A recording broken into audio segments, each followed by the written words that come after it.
Tere tulemast vaatama iga neljapäevast Trinity äriõiguse nõuannet. Täna räägime osaniku õigusest taotleda osanike koosoleku kokkukutsumist.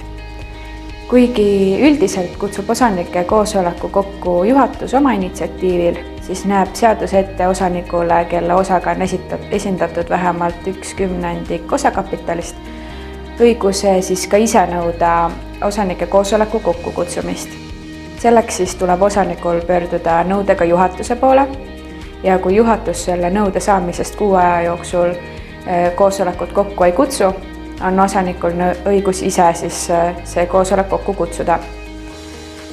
Sellisel juhul tuleb aga osanikel meeles pidada, et seadus näeb ette, et iseenesest on võimalik siis koosolekul, mis on kokku kutsutud osanike nõudel või osanike enda poolt, 2/3 sellel koosolekul esindatud häältega jätta siis selle koosoleku kulud selle osaniku kanda, kes kokkukutsumist taotles või osanike koosoleku kokku kutsus.